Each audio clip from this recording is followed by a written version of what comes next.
2 साल पहले 31 मई 2019 को मोदी मंत्रिमंडल में हिस्सा लेने के सवाल पर सीएम नीतीश का ये बयान आया था कि सांकेतिक भागीदारी की कोई जरूरत नहीं, भागीदारी करेंगे तो कोई अनुपातिक होनी चाहिए। एक तरफ दिल्ली में नए मंत्रिमंडल का गठन और मंत्रियों के शपथ ग्रहण की तैयारी चल रही थी, तो दूसरी तरफ नीतीश ने सांकेतिक भागीदारी के आधार पर मंत्रिमंडल में जेडीयू के शामिल होने से इनकार किया था और पटना लौट गए थे। पटना लौटने पर खुलकर संख्या बल के आधार पर भागीदारी की बात कही थी। 2 साल बाद एक बार फिर मोदी मंत्रिमंडल विस्तार की चर्चा गर्म है और जेडीयू इस बार उम्मीद लगाई बैठी है कि उसे मंत्रिमंडल में जगह मिलेगी, लेकिन इस बार जेडीयू के सुर बदले बदले लग रहे हैं। आरसीपी सिंह ने कहा कि जेडीयू के राष्ट्रीय अध्यक्ष लगातार दूसरी बार मोदी मंत्रिमंडल में जगह मिलने का दावा कर रहे हैं, लेकिन इस बार किसी फॉर्मूले की बात पर जोर नहीं दिया। उन्होंने कहा कि हर एक चीज में फॉर्मूला नहीं होता, अलग अलग परिस्थिति होती है, उसके अनुरूप फैसला लिया जाता है। यहां तक कि आरसीपी सिंह ने संख्या बल की सोच को अव्यवहारिक बताते हुए इसे रिश्ते में तनाव पैदा करने वाला बता दिया। हालांकि जेडीयू कोटे से कौन मंत्री बनेगा और क्या आरसीपी सिंह मंत्री बनेंगे, इस सवाल को आरसीपी सिंह ने नीतीश के अधिकार क्षेत्र की बात कहकर टाल दिया था।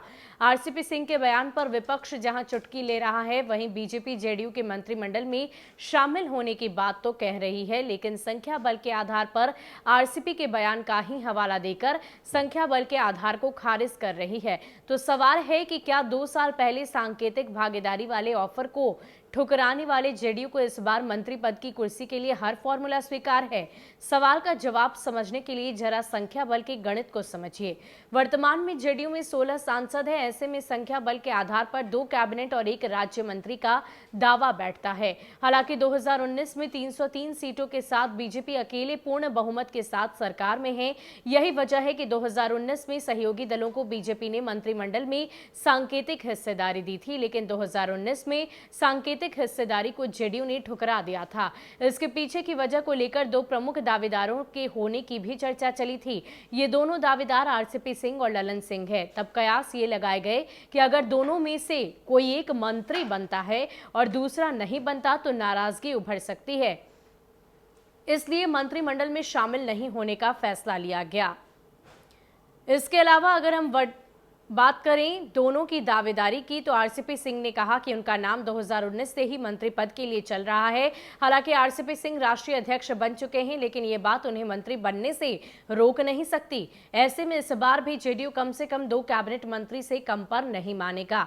राजनीतिक गलियारों में जो चर्चा है उसके मुताबिक आरसीपी सिंह, ललन सिंह के साथ साथ पूर्णिया के सांसद संतोष कुशवाहा का भी नाम इस रेस में लिया जा रहा है।